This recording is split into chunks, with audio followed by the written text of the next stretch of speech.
In terms of the sink itself, the 70-litre tank we've got underneath, that actually runs here. So when it's all the way away from you, that's cold water coming out. And then if you bring that to the inside this way, that's full hot, and you can mix it in between, of course. Now that's actually drawing the hot water in. So that's all coming through the filter that's there, hot, cold.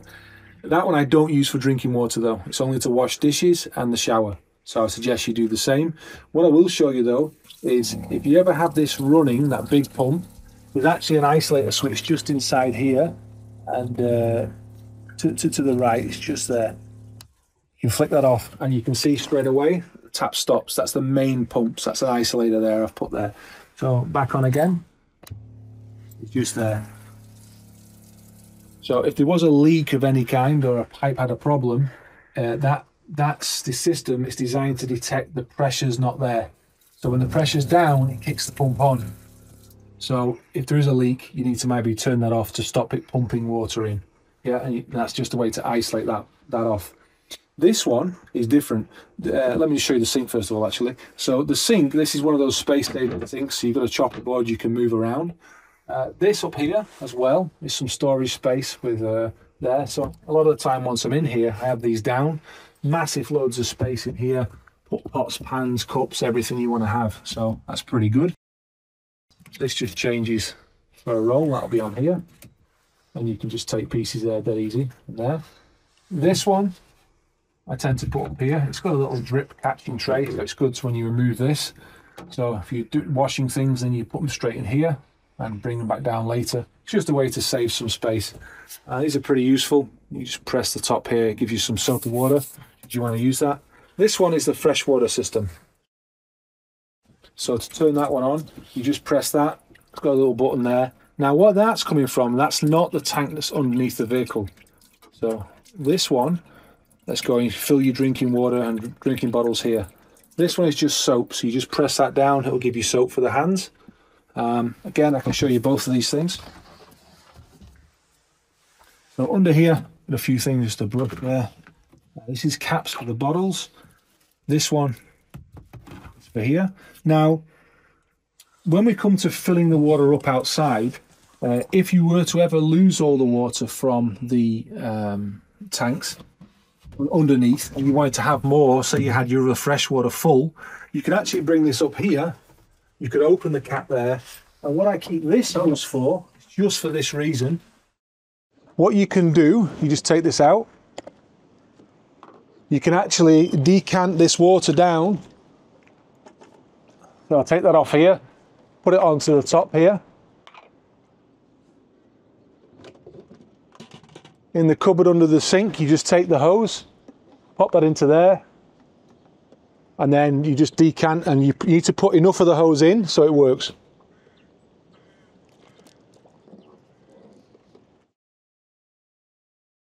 And now this is great because if you are running out of water for the shower or the sink, then you might have another 20 litres.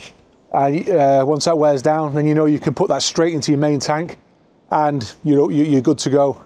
Obviously, if you've got a water supply, we're going to do that next. We're going to connect that in.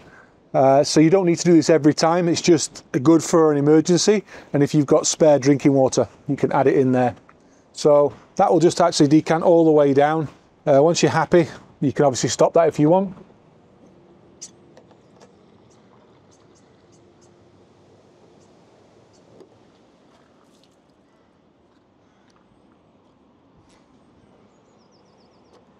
What I do is just keep that again under the sink, and that's its only job for that hose.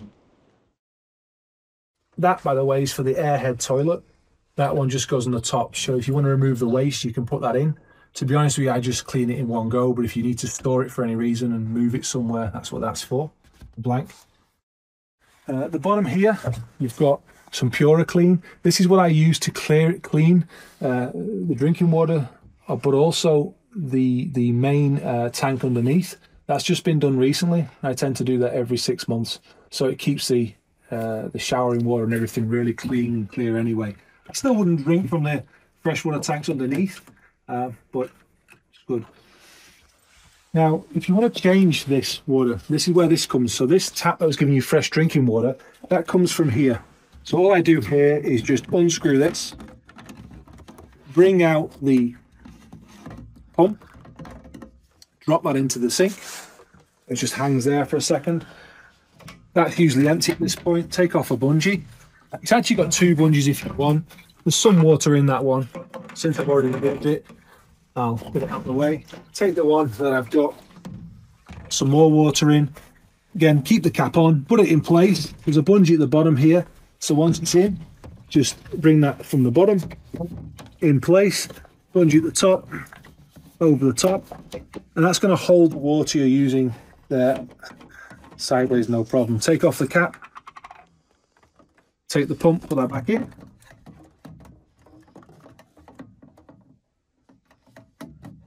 Just fish that down a bit. Put the white cap in first, then the outer ring. Squeeze that around there together, and then you've got another fresh water just changed out. These containers here hold 20 litres, so that'll give you 40 litres of drinking water, you know, or it's completely fresh water. But again, you use this tap for it. So the sink, like I said, you get your cutlery and things, put that back in. Really handy. You put that one back down. Again, that'll move around. These ones, just make sure you secure them back up. Just press them up. Didn't have handles on here because honestly, it's quite easy. Just use your fingers to open and open here. That easy. Back up it goes. Nice strong magnets that never come undone.